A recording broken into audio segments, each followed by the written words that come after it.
मैं केदारनाथ तिवारी आप सभी का स्वागत करता हूं।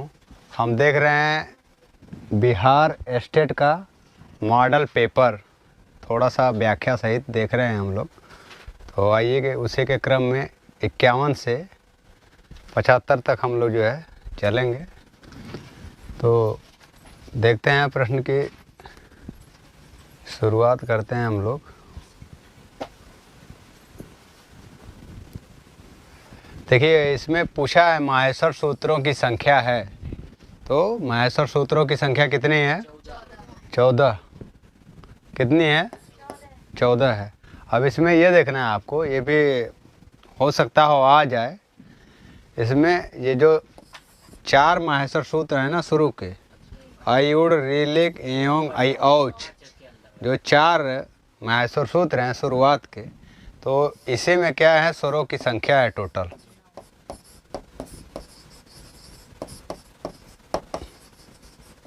स्वरों की संख्या कितनी है? लगभग 9 है। तो ये 4 माहेश्वर सूत्रों में, यानी हो सकता हो अभी आगे आज आ भी जाए, आज स्वर में आ गया 9 स्वर।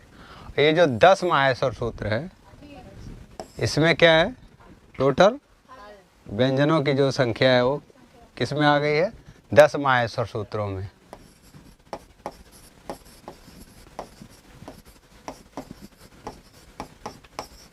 तो 10 माहेश्वर सूत्रों में टोटल व्यंजनों की संख्या है, और 4 माहेश्वर सूत्रों में जो स्टार्टिंग के हैं, जिसको क्या बोलते हैं, आच स्वर भी बोलते हैं, तो उसमें क्या है, स्वरों की संख्या है, जिसमें स्वरों की संख्या कितनी है?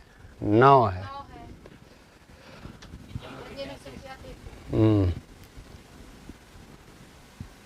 आगे देखिए, आ ही गया। इसमें पूछा है अच प्रत्याहारे कति वर्णा सन्ति, यानी अच प्रत्याहार में कितने वर्ण हैं? तो कितना हो जाएगा? 9। तो वही शुरू का जो आई ऊड़, वो जो माहेश्वर सूत्र है चारों, आ ई ऊड़ रील रिक ए ओंग ऐ औच, तो 4 सूत्रों में माहेश्वर सूत्रों के जो है 4 स्टार्टिंग के जो माहेश्वर सूत्र है, उसी में स्वरों की संख्या कितनी है? 9 है। और ये किस प्रत्याहार के अंतर्गत आता है? अच प्रत्याहार के अंतर्गत आता है। आगे देखिए, आगे पूछा है इसमें कि वर्गों के द्वितीय और चतुर्थ और सल प्रत्याहार। तो वर्गों के द्वितीय, तो ये हो गया आपका कु, चु, टू, तू, पू। तो ये 5 वर्ग हो गए। तो 5 वर्गों में टोटल कितने वर्ण होते हैं? 25। कितने होते हैं? 25। तो इसमें कह रहा है ये जो वर्ग के द्वितीय यानी दूसरा वाला, और ग, एक मिनट, ग यहाँ मान लीजिए, लिख लीजिए,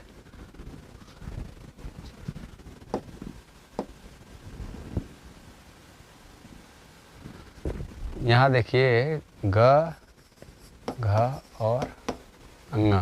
तो ये कह रहा है कि वर्गों के द्वितीय और चतुर्थ, और एक बताया सल प्रत्याहार। तो इन वर्णों की संज्ञा क्या होती है? तो इसे क्या कहते हैं? महाप्राण।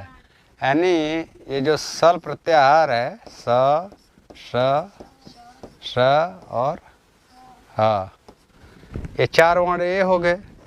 और पंडित जी 5 वर्गों के जो दूसरा है, इसमें च, फिर यहाँ छ आएगा, इसी तरह के ट, ठ ऐसे करके आएगा, है ना, 2 दूसरा वाला, और घ, ढ ऐसे करके जो यहाँ आएगा, चौथा वर्ण यहाँ का।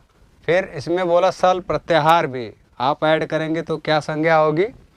महाप्राण। क्या संज्ञा होगी? महाप्राण संज्ञा होगी।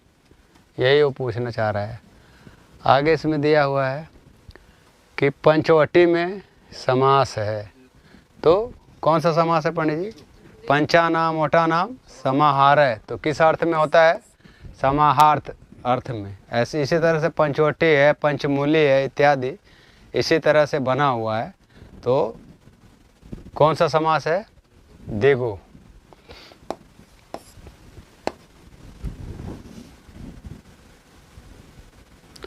अगला है निम्नलिखित वर्गों में किस वर्ग में समास का उदाहरण जो है अशुद्ध है? क्या है ये भी ध्यान रखना है आपको पेपर देते समय कि शुद्ध पूछ रहा है कि अशुद्ध पूछ रहा है, तो ये बहुत ज़रूरी है। इसमें दिया है कि अव्ययीभावः यथाक्रमम और उपगंगम, ये तो सही है, समीप अर्थ में है वहाँ। यथा के कितने भेद होते हैं? 4। कितने भेद है अव्ययीभाव में? कितने बताए गए हैं? 4 बताया गया। वो विवक्षा, पश्चात, इस तरह का बताया गया वहाँ पे। और दिगों का दिया है पंचगंगम और द्वियुग्मनम। ये किसका उदाहरण है? अव्ययीभाव का है। ये गलत है, यही वाला आपको अशुद्ध करना है। तत्पुरुष का है ग्रामगत, ग्रामगत सुख प्राप्त, हाँ ये भी सही है। द्वंद्व का है राम कृष्णो है, इतरेतर है, एक शेष है, तो ये भी सही है। तो गलत अशुद्ध कौन सा है? दिगो वाला। जबकि ये पंचगंगम और द्वियुग्मनम किसका उदाहरण है? अव्ययीभाव का है। आगे पूछा है अपुत्र में समास है, तो अपुत्र में कौन सा हो जाएगा? बहुव्रीहि हो जाएगा। अविद्यमानो पुत्रो यस्य सः, ऐसा इसका क्या हो जाएगा? अविद्यमान पुत्र यस्य सः, कौन सा समास हो जाएगा? बहुव्रीहि। आगे ये समाहार द्वंद्व का है पंडित जी। पाणिपादम, तो इसका जब समास विग्रह करेंगे तो कैसा होगा? पाणिश्च, हाँ पाणिश्च, हाँ तो कौन सा समास हो जाएगा इसमें? समाहार द्वंद्व। कौन सा हो जाएगा? पाणिपादम। आगे इसमें रचना एक ठो पूछ लिया है। काव्य दीपिका कस्य कृति वर्तते, तो ये किसकी रचना है? श्रीकांत चंद्र भट्टाचार्यस्य।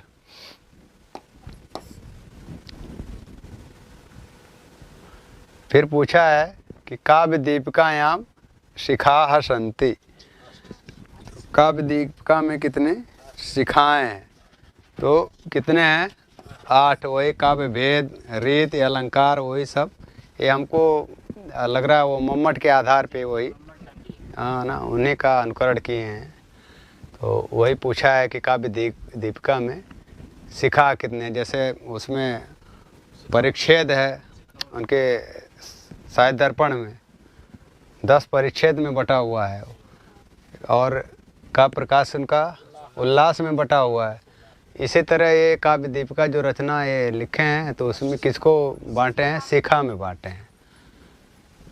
बाकी अनुकरण ये मम्मट का ही किए हुए हैं। आगे देखिएगा, इसमें पूछा है कि अनुप्रासा शब्द साम्यम वैषम्यपि स्वरस्यत, वैषम्यपि स्वरस्यत इत्यत्र शब्द साम्य पदस्य तात्पर्यमस्ति, यानी साम्य शब्द का क्या अर्थ है? तो किसका साम्य हो? यहाँ पे दिया है वैषम्यपि स्वरस्यत, तो किसका होगा? व्यंजन वर्णों का। किसका? व्यंजन वर्णों का।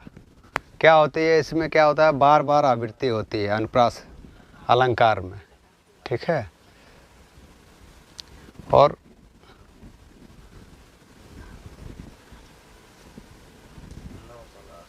आगे इसमें पूछा है कि नवपलाश पलाश वनम पुरः स्फुट पराग परागत पंकजम, इसमें कौन सा अलंकार है? तो काफ़ी चर्चित है। कौन सा है इसमें? तो इसमें आपका क्या हो जाएगा? यमकम। ये ए वाला ऑप्शन आपका सही हो जाएगा।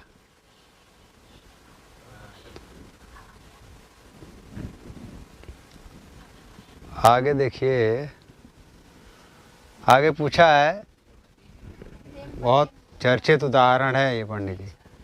तो इसमें पूछा हुआ है लिम्पति तमो अंगानी वर्षति वांजनम नभः, तो इसमें कौन सा अलंकार है? उत्प्रेक्षा। ये कहाँ पे आया हुआ है? मृच्छकटिक में। कहाँ आया हुआ है? मृच्छकटिक में। वैसे तो उसमें भी है, ये चारुदत्त वाले में भास के जो 4 अंक वाला है अधूरा ही रह गया है, उसमें भी ये दिया हुआ है, और किस में दिया हुआ है? मृच्छकटिक में भी। तो कौन सा अलंकार है इसमें? उत्प्रेक्षा।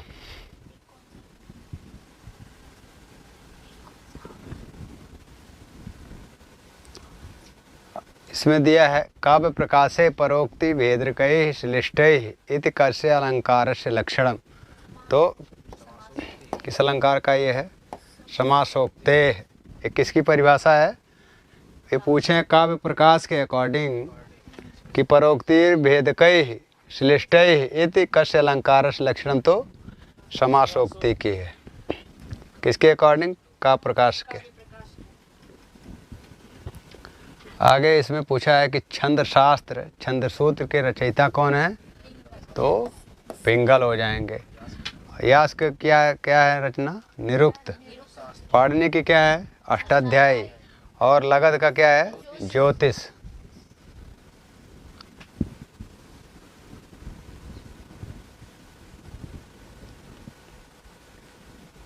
अब इसमें पूछा है कि इंद्रवज्रा छंद में वर्णों की संख्या कितनी होती है?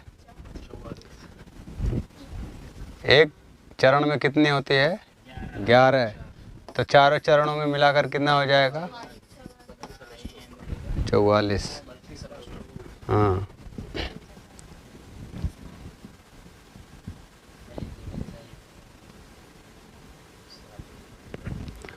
ये देखिए पूछा है वसंत तिलिकायाः लक्षणम किम, यानी वसंत तिलिका जो छंद है उसका लक्षण क्या है? तो हम लोग जब गाते हैं उक्ता वसंत तिलिका तबजा जगौगह, तो क्या हो जाएगा? तबजा। कौन सा आंसर हो जाएगा? डी वाला, तबजा जगौगह। ठीक है, यानी तगड़ भगड़ और जगड़ जगड़। तो कौन सा ऑप्शन हो जाएगा? ये डी वाला। फिर आगे देखिए, एंग पररूपम किस संधि का ये सूत्र है? तो पूछा है यहाँ पे कि एंग पररूपम इति सूत्रस्योचितम उदाहरणम अस्ति, मतलब उचित उदाहरण इसका कौन सा है? तो उपोषति। क्या होगा? उप प्लस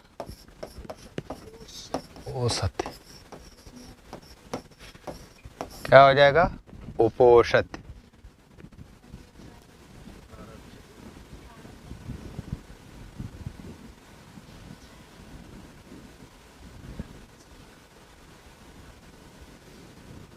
आगे देखिए पूछा है गुण संज्ञा विधायकम सूत्रम अस्ति। तो आप ये देख लीजिए कि जब भी ये गुण संज्ञा पूछे ना तो कौन सा हो जाएगा? अदेंग गुण है। लेकिन अगर यहीं विधि सूत्र पूछ लेता तो कौन सा हो जाता? आद गुण। ये कैसा है? विधि सूत्र है। और ये कैसा है? संज्ञा सूत्र है। यहाँ पे देख लीजिए, इसी तरह से जो वृद्धिरादेश है वो भी क्या है? वृद्धिरादेश यहाँ दिया है। ये कैसा है? संज्ञा सूत्र है। फिर एक इसी में है वृद्धिरेचि, तो ये कैसा है? विधि सूत्र है। तो ध्यान रखिएगा, इसको भी दोनों का रखिएगा। अदेंग गुण है, गुण संज्ञक सूत्र है, और आद गुण है, गुण संज्ञा का है, लेकिन गुण विधि का है। ये गुण संज्ञा का मतलब सूत्र है गुण का ही, गुण संधि का है, लेकिन आद गुण कैसा है? विधि सूत्र है। और संज्ञा सूत्र कौन सा है? गुण का अदेंग गुण है। ठीक उसी तरह से वृद्धिरादेश वृद्धि संज्ञक सूत्र है, और वृद्धिरेचि कैसा है?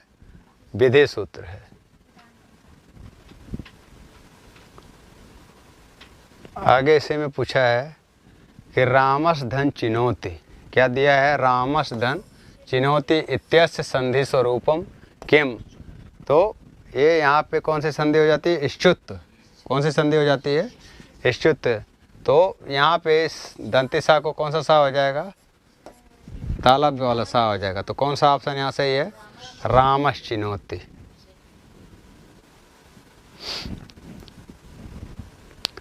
आगे क्वेश्चन है लाकृति इत्यत्र कः संधि। लाकृति इत्यत्र कः संधि, तो कौन सी संधि है इसमें? यड़ संधि है। तो इसका जब संधि विग्रह करेंगे तो क्या हो जाएगा, ली प्लस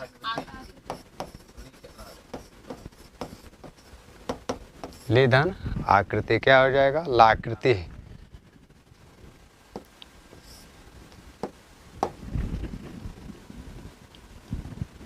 अगला वाला देखिए, आगे दिया है विद्वान लिखति, तो ये तोरली सूत्र का उदाहरण है। ये किसका है, तोरली का।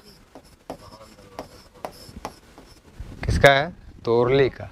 तो इसमें आपको पहचानना है कि सही इसमें से कौन है, तो कौन सा हो जाएगा, ये वाला ऑप्शन, विद्वान लिखति। ठीक है, ये अलग अलग किया नहीं, इसी तरह से सही होगा।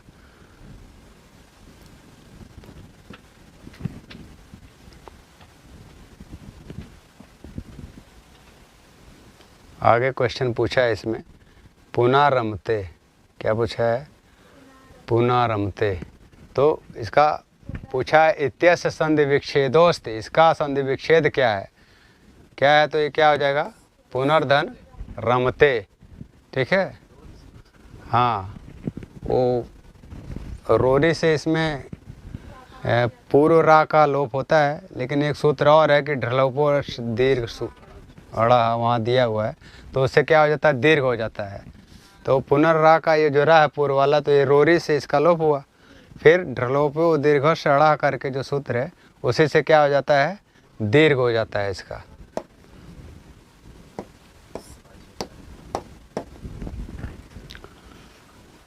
आगे इसमें देखिएगा, पूछा है कि बाण की गद्य शैली क्या है, क्या है, पांचाली है। ये किसकी है, फेमस है, कालिदास की। ये वाली किसकी है, ठीक है।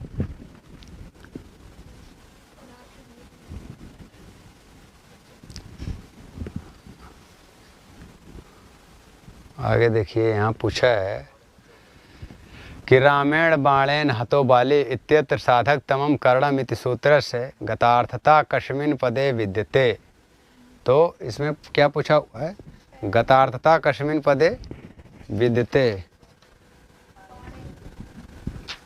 तो यहाँ पे दिया हुआ है कि रामेण बाणेन हतो बाली इत्यत्र साधक तमम करणम इति सूत्र से गतार्थता कस्मिन् पदे विद्यते। गतमान के अर्थ में कौन यहाँ पे विदित हुआ है, कौन विदित है, तो बाण है। मतलब जो है बाली को मारने में सबसे ज़्यादा सहायक क्या है, बाण है। तो साधक तमम करणम से यहाँ पे इसका गतार्थक कौन सा होगा, तो बाण होगा। तो कौन सा ऑप्शन इसका सही है, ये वाला, बी वाला।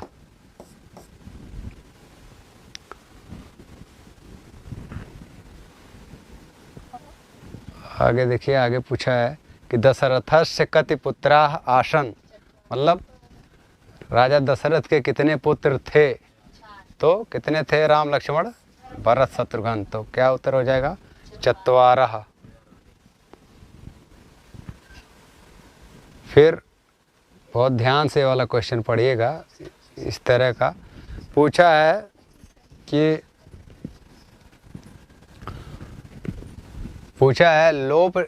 लोप संज्ञा सूत्रम विद्यते। क्या पूछा है, लोप संज्ञा सूत्रम विद्यते। तो जब लोप संज्ञा पूछेगा तो अदर्शनम लोपः होगा, लेकिन अगर लोप विधि सूत्र पूछता तो क्या हो जाता, तस्य लोपः से लोप होता है। इसको ध्यान में रखिएगा, यहाँ पे लोग बहुत कंफ्यूज होते हैं। ठीक है, तो ये आपका रहा 51 से लेकर के 76 तक। फिर इसके आगे हम लोग जो है, इसके आगे का जो बचा हुआ है उसको देखेंगे। अब यहाँ से फिर नेक्स्ट वीडियो में हम स्टार्ट करेंगे। फिर से आपसे एक सूचना हम निवेदन करते हैं, चिरंजीव जी कह रहे हैं कंटिन्यू रखिए, पढ़ा दीजिए। ठीक है, तो देखिए इसमें दिया है शिवराज विजयम की दृश्यम काव्यम है।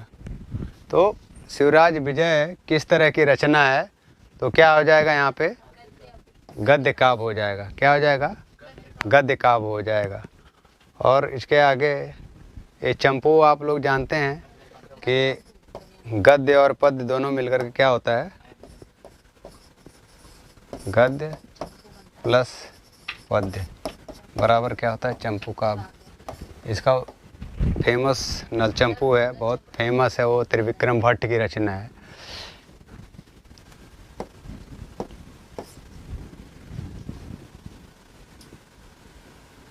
आगे पूछा है कि वकारस्य उच्चारण स्थानम वर्तते, तो वकार की क्या है, उच्चारण स्थान क्या है, दंतोष्ठ। पंडित जी क्या हो जाएगा, दंतोष्ठ।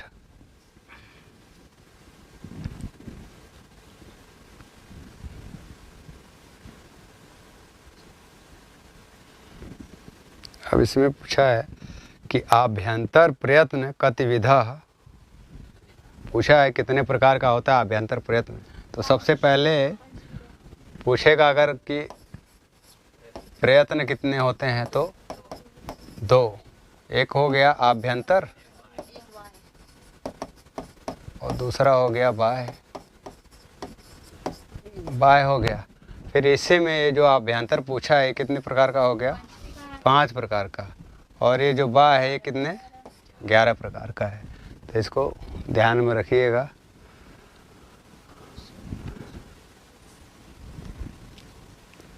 आगे पूछा है कि स्वराह कति, यानी स्वर कितने हैं।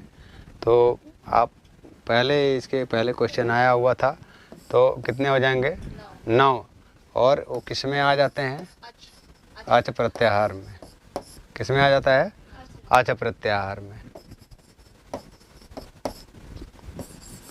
तो जो माहेश्वर सूत्र के 14 माहेश्वर सूत्र हैं, जो 14, उसमें का जो स्टार्टिंग का 4 माहेश्वर सूत्र है, आयुर से लेके अयोश तक, तो उसी में 4 माहेश्वर सूत्रों में 9 सुरों की गणना की गई है।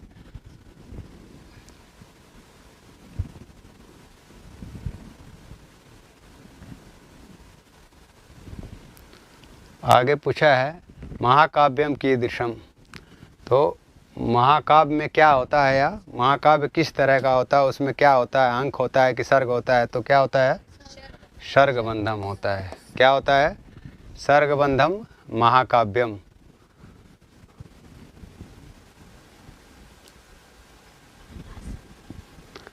आगे यहाँ देखिएगा, आगे पूछा है महाकाव्य अंगिरसः इष्यते, तो महाकाव्य में तीनों आ जाता है, श्रृंगार भी और वीर भी और शांत रस। क्योंकि आप देखेंगे कि शिशुपाल वध और किरातार्जुनीयम में वीर रस है, बाकी मृच्छकटिक वगैरह, अभिज्ञान शाकुंतलम वगैरह में श्रृंगार रस है। और ये महाकाव्य महाभारत का है, बुद्धचरित का भी, तो वो भी महाकाव्य हैं। तो इसलिए तीनों को माना गया है कि वो महाकाव्य के अंगिरस हैं, इसलिए तीनों को ही माना जाता है यहाँ पर। तो इसमें क्या हो जाएगा उत्तर, एक आपका 1 मिनट यहाँ देख लीजिए, यहाँ पे हो जाएगा कि उपरेक्तेषु एकस्माद् अधिका, मतलब 1 से अधिक।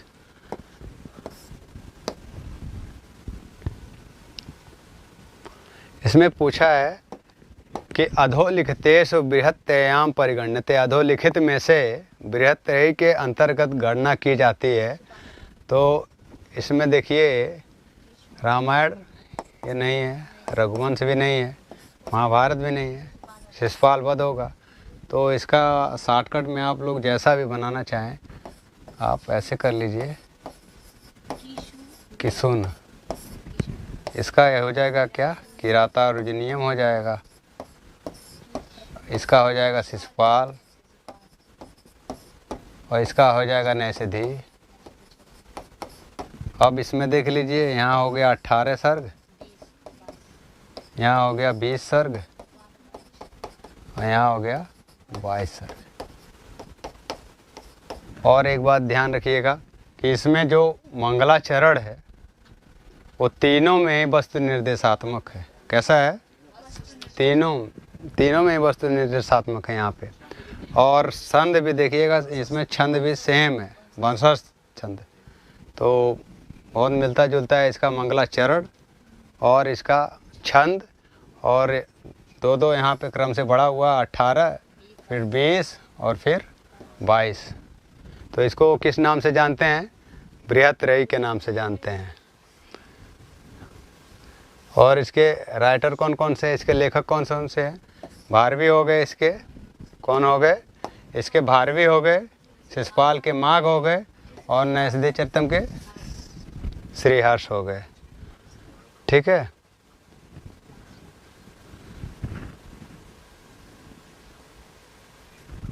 यहाँ पे दिया है कि पूर्व मेघ में कालिदास किस नगरी का सर्वोत्कृष्ट वर्णन करते हैं? तो इसमें तो सबसे ज़्यादा वर्णन उज्जैनी का किया गया है। किसका? उज्जैनी का। बाकी ये विदिशा का वर्णन इसमें भी है, लेकिन सबसे अधिक मृच्छकटिकम का जो शूद्रक वाला है उसमें भी फेमस है। हल्का का भी वर्णन इसी में है। उत्तर मेघ में दसपुर का भी है। ठीक है।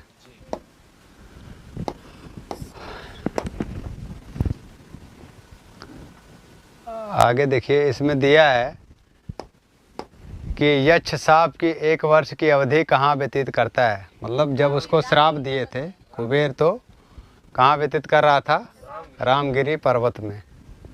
ठीक है। बाकी वो पहले कहाँ रहता था? अलकापुरी में। तो अपने कार्य में प्रमाद होने के कारण उसको कुबेर ने क्या कर दिया था? श्राप दे दिया था 1 वर्ष का। तो कितना महीना बीत चुका था? 8 महीना बीत चुका था और बाकी कितना था? 4 महीना बाकी था। तो वहीं से शुरू हो, आषाढ़ से प्रथम दिवस से।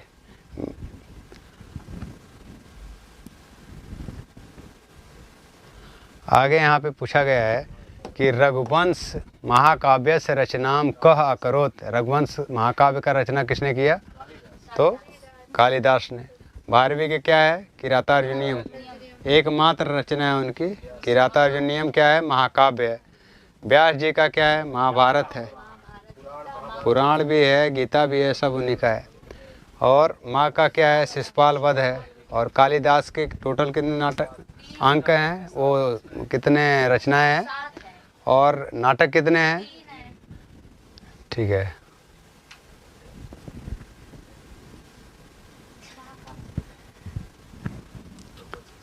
आगे पूछा रघुवंश में किसकी गौ सेवा वर्णित है?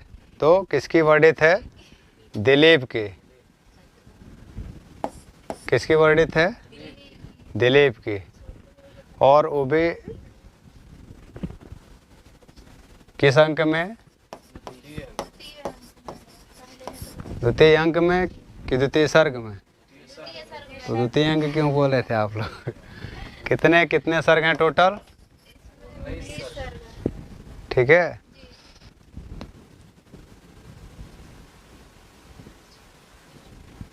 इसीलिए पूछ रहे थे, हमको लग रहा है निद्रा आ रही है आप लोग। हाँ। नहीं, इसीलिए हम पूछे अंक है कि सर्ग है। आगे पूछा है कि श्रुतेरिवार्थम स्मृति अन्नो गच्छते इत्यस्ति। इस सूक्ति कहाँ से ली गई है? तो ये रघुवंश महाकाव्य से ली गई है। पंडित जी कितने सर्ग हैं रघुवंश में? निद्रा में मत रहिए।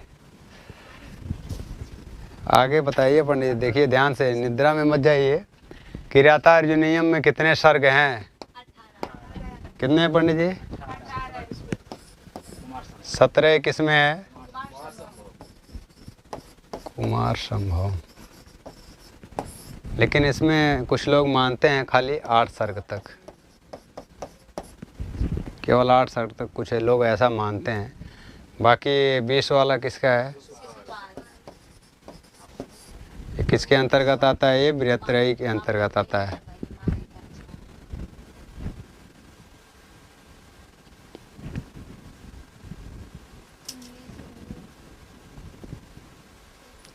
उन्नीस सौ तो रघुवंश पीछे बता ही दिए थे इसमें।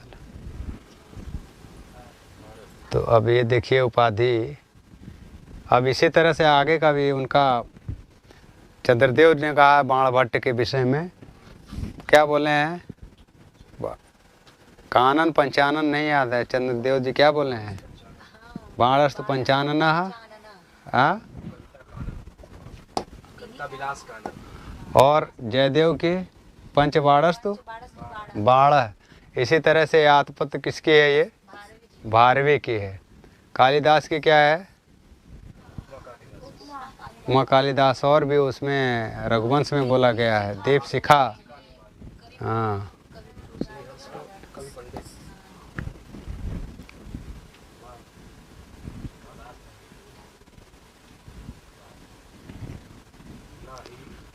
पंडित जी आगे देखिए।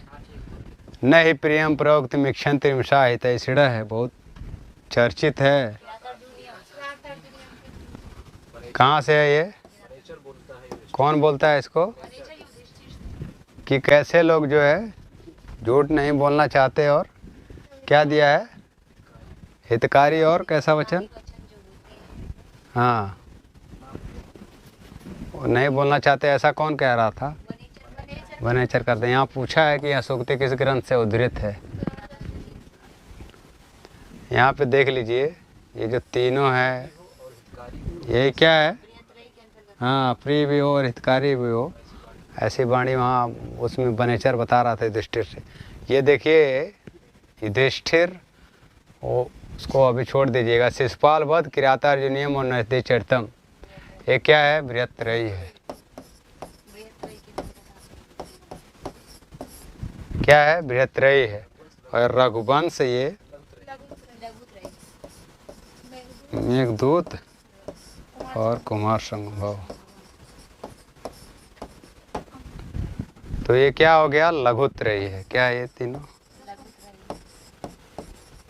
अब जो भी अपने हिसाब से शॉर्टकट आप बना लीजिए, रकुम कर लीजिए, मेकुर कर लीजिए। हाँ, जैसे भी आप अपने से बैठा पाइए याद कर लीजिए बस। आगे इसमें पूछा है कि राम शब्द का षष्ठी बहुवचन रूप होगा। क्या होगा? रामाणाम। ये कहाँ का है? षष्ठी एक वचन। निरामयो षष्ठी सप्तमी के दो वचन में है।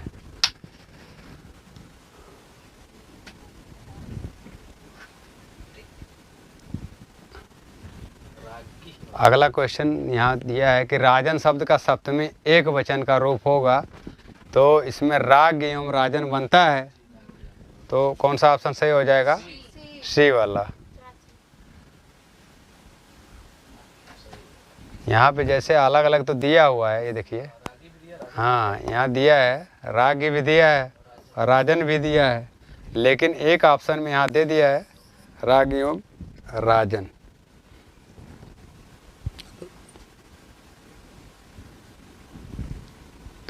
अगला क्वेश्चन है नदी किस विभक्ति का रूप है, तो कौन का हो जाएगा? द्वितीय का बहुवचन।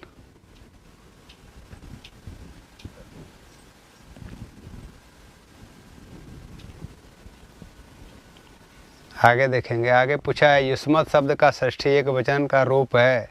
षष्ठी का एक वचन क्या हो जाएगा? क्या हो जाएगा? तव।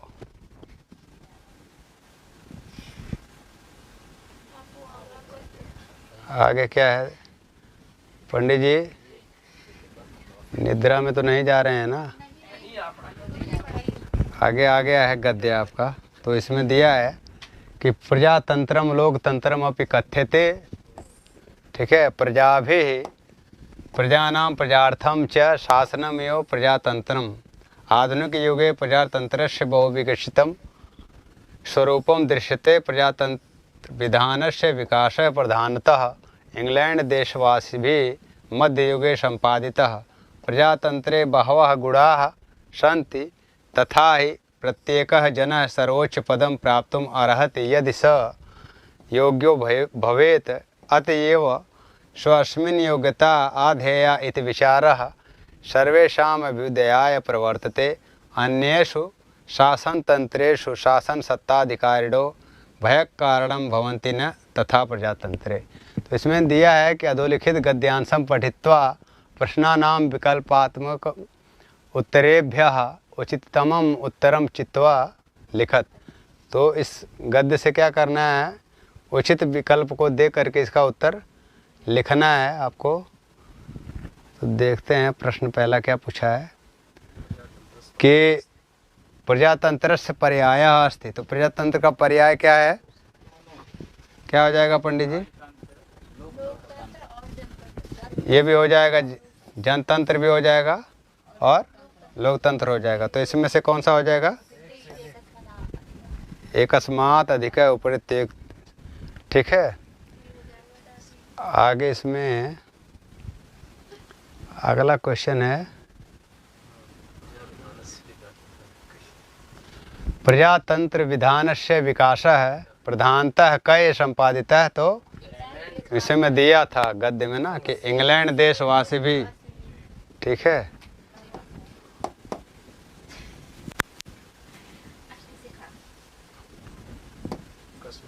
आगे इसमें दिया है, कस्मिन् तंत्रे शासन सत्ताधिकारिणोः भयः कारणं न भवन्ति। तो किसमें नहीं होता है? प्रजातंत्र में। इसका ऑप्शन क्या है? बी वाला सही है, प्रजातंत्र में। वहाँ गद्य में दिया हुआ है, बस अच्छे से पढ़ के बस उत्तर ही आपको ढूंढना है। या तो ऐसा भी कर सकते हैं, मतलब ऐसा जिसके पास अनुभव होगा उनके लिए हम बता रहे हैं।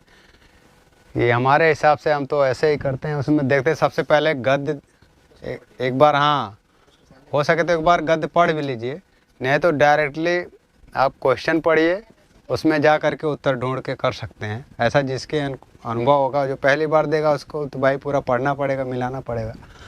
लेकिन जिसके पास अनुभव हो सीधे क्वेश्चन देखे और उसका उत्तर ढूंढ करके लगा ले तुरंत। आगे पूछा है कि बहवः इति पदस्य विशेष पदम किम अस्ति। तो क्या हो जाएगा?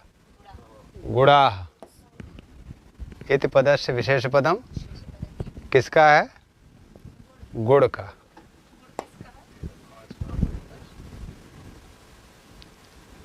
लास्ट क्वेश्चन है आज का, देखेंगे यहाँ पे पूछा, प्रजाभिः प्रजानां प्रजार्थम च शासनम एवं प्रजातंत्रम इत्यत्र प्रजाभिः पदे विभक्ति वचनं च वर्तते। तो ये तृतीया के बहुवचन में है। तो आज का यहीं पे बस समापन इसका होता है। और एक सूचना आपको देते चले हम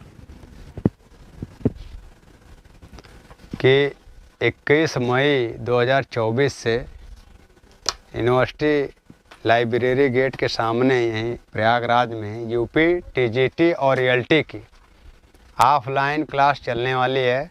21 मई को 3 बजे से उद्घाटन है। तो केवल 21 तारीख को, 21 मई को 3 से उद्घाटन रहेगा, आप सभी आमंत्रित हैं। लेकिन 22 तारीख से कंटिन्यू सुबह 8 बजे से लगभग 10 बजे तक 2 घंटे की कक्षाएं मतलब लगातार चलेंगी। तो ये बालसन चौराहा है, वहाँ काफ़ी चर्चित चौराहा है, तो वहीं आसपास कहीं हाल लिया हुआ है राहुल पांडे सर द्वारा। तो आप फीस के विषय में और उसके डिटेल के विषय में आप वहाँ जा कर के पता कर सकते हैं। यहाँ आप ऑनलाइन क्लास के लिए आप यहाँ संपर्क कर सकते हैं। बाकी